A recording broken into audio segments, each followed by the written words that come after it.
Dear students, आज का जो टॉपिक है वो बहुत ही इम्पोर्टेंट है। ठीक है, तो ये ब्लड के रिलेटेड, ब्लड के चैप्टर में था। लास्ट टेस्ट हमने ब्लड एक्सेप्ट अनीमिया किया। तो अनीमिया को समझना बहुत ही आसान है, ठीक है, लेकिन इसे टेक्निकल वे से आप इसे रीड करेंगे। तो क्योंकि हमारा क्विक रिवीजन है तो इसलिए हम इसे जल्दी से पढ़ेंगे। तो सबसे पहले तो हमने एक आपका जो बोर्ड का पेपर में 2-3 दफ़ा सवाल आया कि right A note on classification of anaemia, कि आप अनीमिया को क्लासिफाई कैसे करेंगे। ठीक है, तो लेट्स, पहला जो स्टेप होगा वो होगा कि अनीमिया को हमने डिफाइन करना है। अनीमिया को डिफाइन करना है। हम सब कह चुके हैं कि जी हमारे ब्लड में क्या है, हमारे ब्लड में एक ख़ास किस्म की प्रोटीन होती है। ब्लड के किस में, ब्लड में जो सेलुलर पोर्शन है उसके रेड ब्लड सेल में एक ख़ास किस्म की प्रोटीन होती है, उसे हम बोलते हैं हीमोग्लोबिन। ओके, तो हीमोग्लोबिन की जो है, जो मेल में है वो 14 to 16 ग्राम पर 100 ml ऑफ ब्लड है, और फीमेल में 12 to 14 ग्राम पर 100 ml डेसीलीटर है। जब वो किसी भी वजह से आपके जो ब्लड में हीमोग्लोबिन की जो कंसंट्रेशन है, हीमोग्लोबिन की जो मकदार है वो कम हो जाए, देन द नॉर्मल वैल्यू, तो हम उसको बोलते हैं अनीमिया हो गया। तो समझ आ गई, अनीमिया किसको होगा, जिसका हीमोग्लोबिन लेवल कम हो जाए। तो आम लफ्ज़ों में लोग कहते हैं कि इससे खून की कमी हो गई है। तो बेसिकली खून की कमी नहीं, वो रेड ब्लड सेल की कमी होगी, और रेड ब्लड सेल खून में ही होते हैं। तो रेड ब्लड सेल में की कमी का मतलब क्या है, मैं एक एग्जांपल दे रहा हूँ कि बेसिक जो चीज़ है वो है हीमोग्लोबिन। अगर हीमोग्लोबिन की कमी हो गई तो आपके पेशेंट को एक डिजीज़ हो जाएगी, अनीमिया। तो वो कहता है कि भाई कि कमी से क्या मुराद है आपकी। वो कहता है कि जनाब नॉर्मल वैल्यू है मेल में, फीमेल में 14 to 16 और 12 to 14, ये MCQs आता है। तो इससे है, तो इससे अगर कम हो जाएगी तो अनीमिया होगी। ठीक है, हमने अनीमिया को क्लासीफाई करना है मुख्तलिफ तरीक़ों से।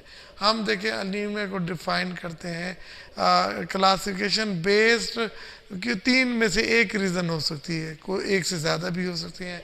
तो पहला है जी अनीमिया जो है due to loss of blood, कि जी एक आदमी रोड पे जा रहा है, खुदा न खास्ता उसका एक्सीडेंट हो गया है, तो उसका खून जो गिरा है वो नीचे गिर गया है और उसकी ब्लीडिंग होना शुरू हो गई, ब्लीडिंग होना शुरू हो गई। ठीक है, अब इतनी ब्लीडिंग हुई है कि वो बच गया। ठीक है, वो बच गया, लेकिन उसके अंदर खून की कमी भी हो जाएगी और उसको अनीमिया का प्रॉब्लम हो जाएगा। ठीक है, अब देखिए हम पढ़ेंगे कि anaemia due to loss of blood loss, due to blood loss, ये तो बात समझ आई। अब देखिए ब्लड लॉस के लिहाज से फिर आगे 2 हिस्सों में किया गया है, कि एक है अक्यूट, क्या है अक्यूट, और एक है क्रोनिक। हीमोरेज का मतलब होता है खून का निकलना। अक्यूट हीमोरेज का मतलब होता है ऐसे एक्सीडेंट हुआ, फौरन खून निकल गया एट वंस, या सर्जरी हुई, सर्जरी के दौरान कोई मेजर आर्टरी कट गई और ब्लीडिंग होना शुरू हो गई, तो उससे भी ब्लड लॉस हो जाएगा। ठीक है, तो जी इसे ऐसा ब्लड लॉस जो किसकी वजह से, ये 2 तरह का होगा due to loss of blood, एक होगा अक्यूट और एक होगा क्रोनिक। अक्यूट से क्या मुराद होगी, देखिए अक्यूट अनीमिया है ना, ब्लड लॉस, तो इसका अक्यूट ब्लड लॉस कैसे हो सकता है, ट्रामा। ट्रामा मीन क्या होता है, कोई चोट लग जाए, एक्सीडेंट हो जाए, इधर देखो, इधर देखो, चोट लग जाए या एक्सीडेंट हो जाए, उसे ट्रामा बोलते हैं। और ये सर्जरी के दौरान भी अक्यूट, तो जो सर्जरी की वजह से और ट्रामा की वजह से होगा तो वो क्या होगा, anaemia due to loss of blood vessel. जो सर्जरी की वजह से होगा वो अक्यूट होगा, और जो किसकी वजह से होगा, अपना सर्जरी की वजह से, वो भी अक्यूट होगा। तो दूसरा आता है क्रोनिक।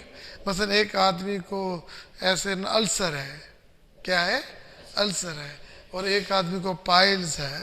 ठीक है, तो अब उस तरह क्या होगा कि वो पेप्टिक अल्सर है, ऐसा ऐसा खून कम होना जाएगा, पाइल्स है तो खून निकलता जाएगा, ठीक है। तो बहुत ऐसा ऐसा ऐसा ऐसा काफ़ी लंबे अरसे बाद उसको ब्लड की जो है लॉस, थोड़ा थोड़ा ब्लड लॉस हुआ, तो उसकी वजह से उसको अनीमिया हो गया। तो है तो ब्लड लॉस की वजह से, लेकिन ये क्या सा होगा, क्रोनिक होगा, टाइम कंज्यूमिंग होगा, एट वंस नहीं होगा। किसी को एक सुबह अल्सर हुआ है, सुबह उठेगा तो उसे क्या अनीमिया हो जाएगा, नहीं, वो धीरे धीरे धीरे। तो ये बात समझ आएगी ना। पहली टाइप का अनीमिया क्या हुआ, anaemia due to loss of blood, due to loss of blood. It is of two type, acute and post haemorrhagic. Haemorrhagic का मतलब क्या था, खून का बहाव होना ज़्यादा क्वांटिटी में। तो इनके ज़्यादा खून के बहाव के बाद किसकी वजह से, फौरन सर्जरी की वजह से या ट्रामा की वजह से हो जाए। और इसके अलावा जो होता है ना क्रोनिक हीमोरेजिक एनीमिया, वो डिजीज़ की वजह से होता है, जैसे पेप्टिक अल्सर है, आपके इंटेस्टाइन में टेप वर्म है, वो आपके खून को है compete कर रहे हैं फोलिक एसिड से, ये इस तरह, ठीक है, जैसे खून की कमी हो जाती है तो क्रोनिक होगी। क्लियर हो गया बेटा। तो ये आपका पहला हो गया। फिर कहता है increase destruction of RBCs. Increase, देखिए ब्लड बाहर नहीं निकला, ब्लड बाहर नहीं निकला, आपने कोई ऐसी जहरीली चीज़ खा ली है, ऐसी कोई चीज़ जहरीली खा ली, या ऐसे कोई मसलन किसी को ब्लड ट्रांसफ्यूजन गलत भी हो जाए तो उसमें भी हीमोलाइसिस हो जाती है। हीमोलाइसिस का मतलब होता है कि आरबीसीज का डिस्ट्रॉय हो जाना, आरबीसीज का डिस्ट्रॉय हो जाना, तो उसे कहते हैं हीमोलाइटिक अनीमिया। तो अगर कोई पूछ ले कि व्हाट इज हीमोलाइटिक अनीमिया, तो आप कहेंगे anaemia due to the increase destruction of the RBCs. देखिए आम हालत में आरबीसीज की जो वैल्यू थी ना, इतने दिन लाइफ स्पैन वो थी 120 दिन, ठीक है।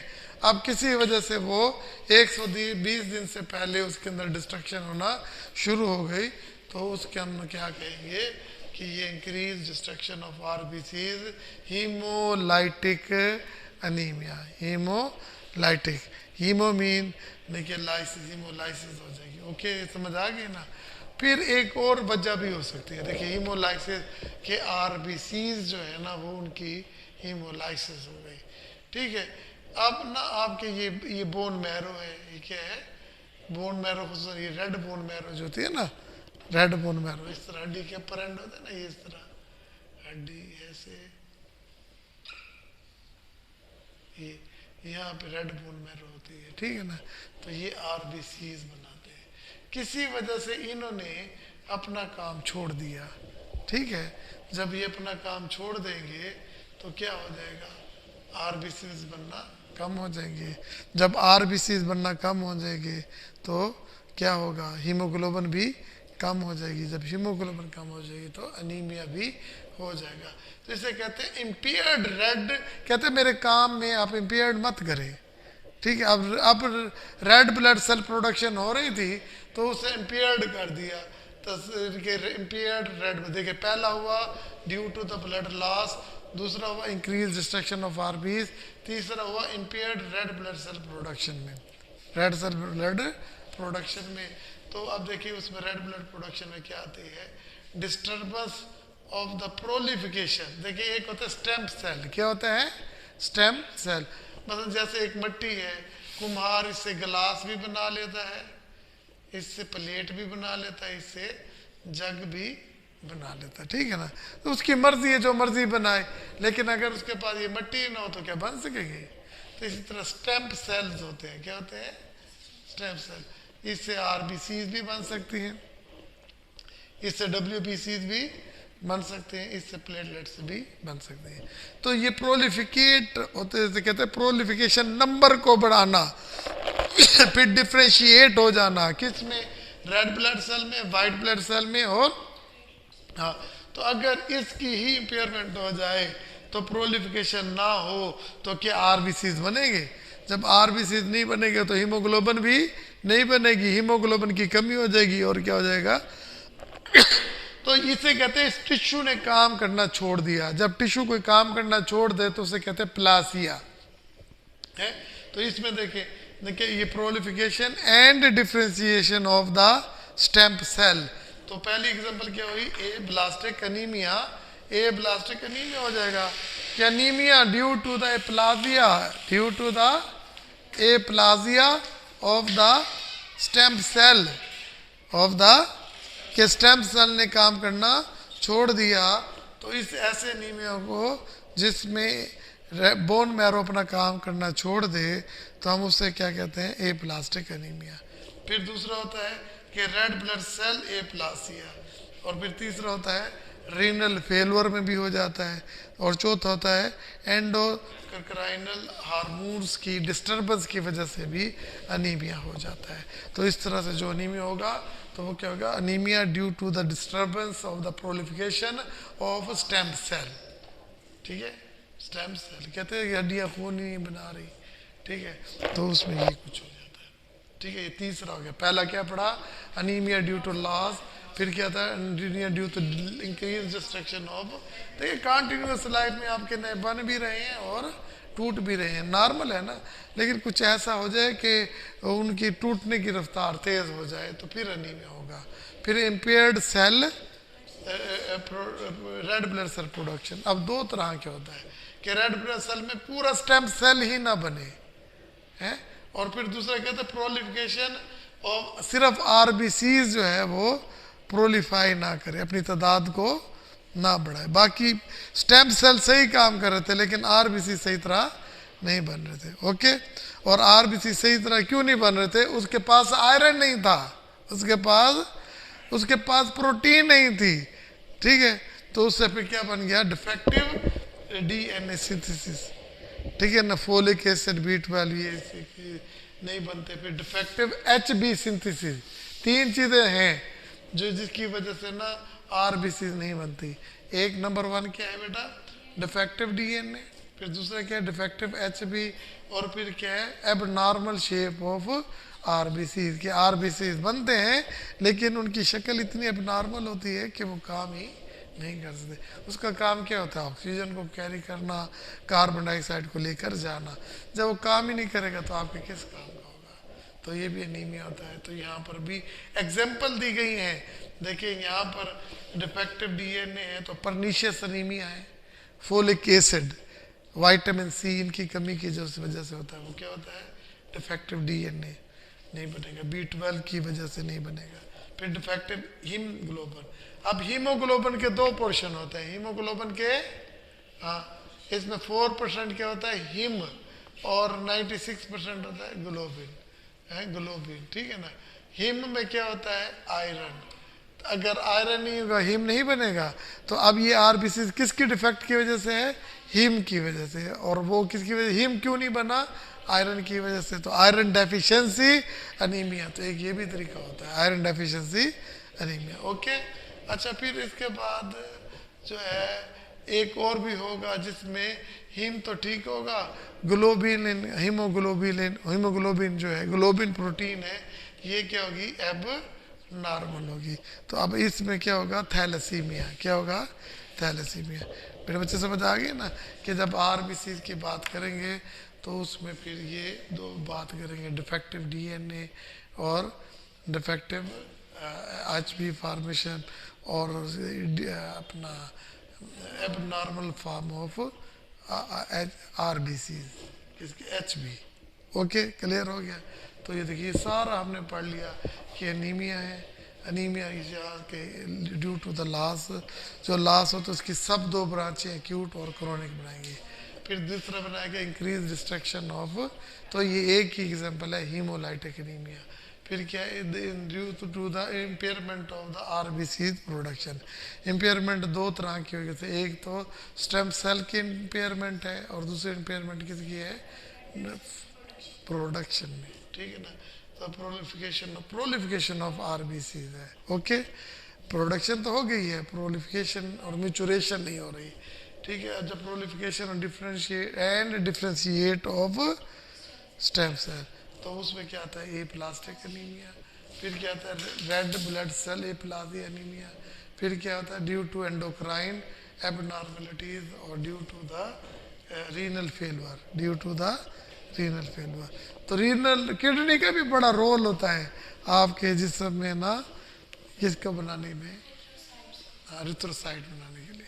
एरिथ्रोपोइटिन था ना, तो एरिथ्रोपोइटिन जाता है स्टेम सेल में, और स्टेम सेल को कहता है कि आरबीसीज बनाओ। ओके, तो ये देखिए ये सारा, फिर देखिए ये तीसरी जो है ये डिफेक्टिव डीएनए सिंथेसिस है, और फिर क्या डिफेक्टिव एचबी सिंथेसिस है। एचबी सिंथेसिस दो तरह के हो सकता है, due to the defective haem portion है, जैसे हिम पोर्शन है तो क्या होगा, आयरन डेफिशिएंसी एनीमिया इसकी एग्जांपल है। तो और ये डिफेक्टिव एक है ग्लोबिन, तो इसके अंदर कौन सी, थैलेसीमिया, सुना हुआ ना थैलेसीमिया। और जो इसके पास जो है कि एबनॉर्मल शेप, तो वैसे तो यूँ गोल होते हैं ना ऐसे दरमियान में ऐसे चिपके हुए, लेकिन सिक्कर सेल हो तो इस तरह के बन जाते हैं कस्सी की तरह, तो सिक्कर सेल ना, तो ये तो काम करेंगे, ये प्रॉपर काम नहीं करेंगे। इसे कहते हैं सिक्कल सेल एनीमिया, ये जेनेटिक डिजीज है। ये कौन सी डिजीज है, जेनेटिक। तो आपकी बुक में एक ये क्लासिफिकेशन दी हुई है, ठीक है ना। एक और क्लासिफिकेशन होती है लेकिन जिक्र नहीं होता कि जिसकी वजह से हो तो उसको हम कहते हैं अपना अनीमिया। जैसे अगर आयरन की कमी है तो बोलेंगे आयरन डेफिशिएंसी एनीमिया, अगर विटामिन सी की कमी है तो विटामिन सी डेफिशिएंसी एनीमिया। इसी तरह बहरहाल आपने यही करनी है।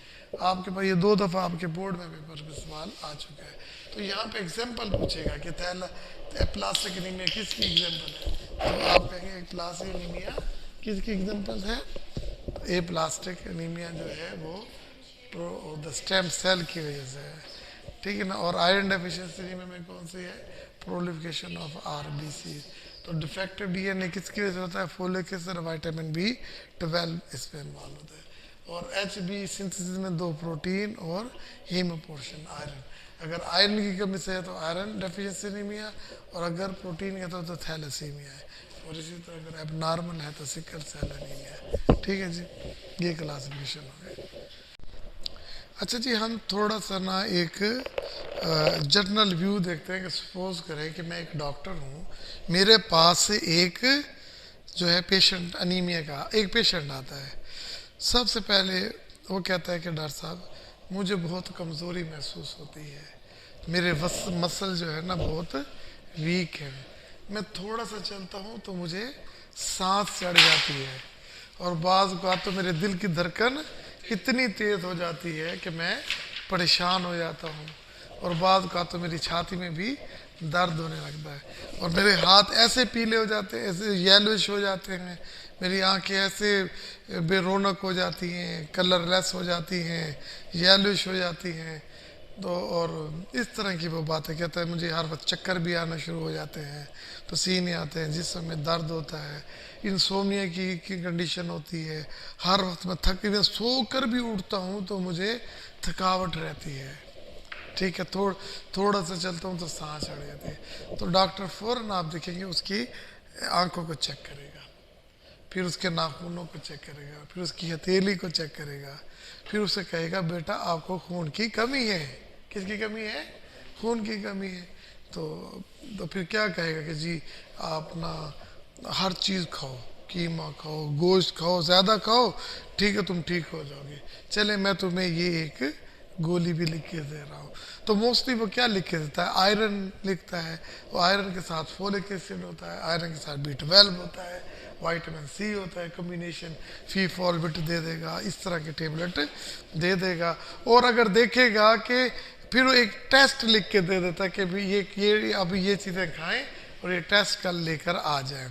जब वो टेस्ट लेकर आता है तो हीमोग्लोबिन 10 है 12 है तो कम तो है ना, लेकिन इतना कम नहीं है, तो वो उसको कहता है आप फूड ले आप ठीक हो जाएंगे, आपको कुछ नहीं है, विद इन नो टाइम आप ठीक हो। लेकिन नहीं कि अगर खुराक का ख्याल ना रखा तो ये काम मसला ख़राब हो जाएगा, ठीक है। फिर वो देखता है कि एक रिपोर्ट आती है, उस रिपोर्ट में 9 है 8 है, तो उसमें सिम्टम्स ज़्यादा हैं, तो वो उसे वो लिख के दे देगा कि आप ना कोई फीफॉलबिट ले लें, थेराग्रान एच ले लें, सिंगोबियान ले लें। तो इस तरह के वो कोई आयरन पोलीमाटोस दे देगा, इस तरह की चीज़ें उसको दे देगा।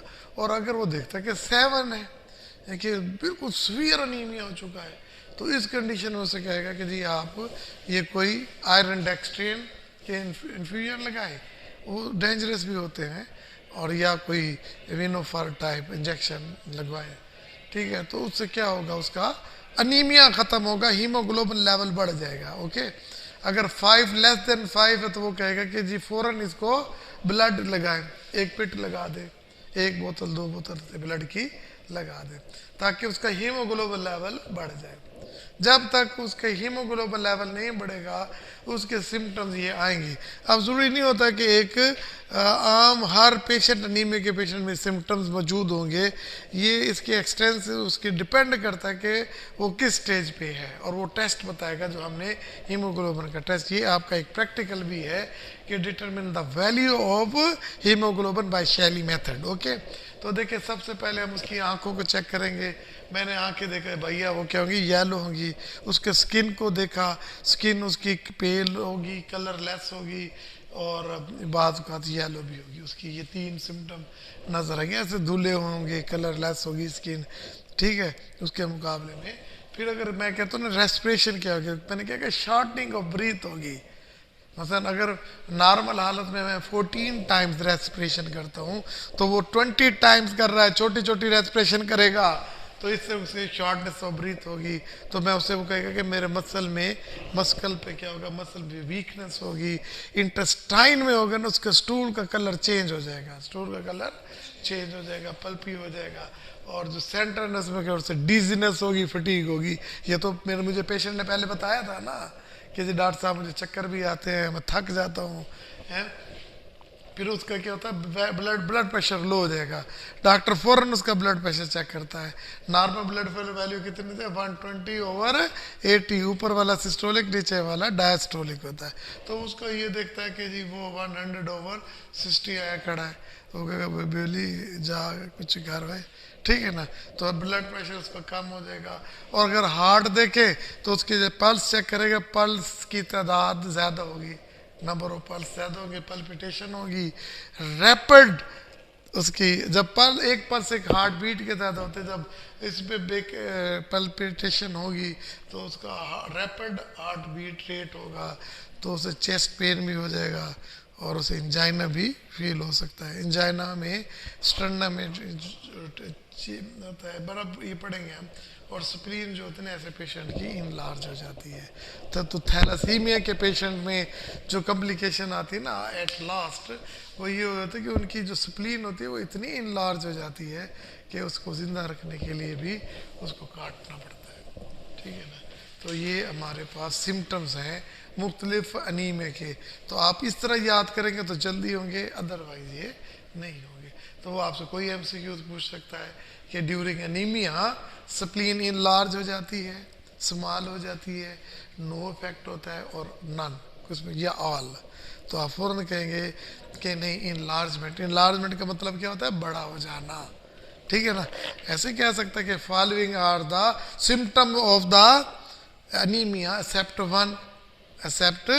वन। तो कोई भी हो सकता है, ये भी 1 2 3 ये दे दिए, एक उसने ऐसा दे दिया है, तो उसे कहते हैं आगे कैंसर लिख दिया, ठीक है। तो हम कहें भाई कैंसर तो नहीं होता, अल्लाह माफ़ करे, ठीक है ना। तो इस तरह के आपके MCQs आ सकते हैं। तो उसका कोई पता नहीं होता, बाज़ औक़ात ये लिख दे कि right A note on symptoms, different symptoms of the anaemia, right the only symptoms of the anaemia. फिर ये बेटा याद रखना, आपने जो भी अनीमिया लिखना है ना, तो उसमें यही कुछ होगा। हर किस्म के अनीमिया में वीकनेस होगी, हर किस्म में फटीग होगी, डिजीनेस होगी। तो किसी में कुछ होगा, किसी में कुछ होगा। तो ये आपने 1 बाय 1 पढ़ेंगे तो इंशाल्लाह वो आपको आ जाएंगे।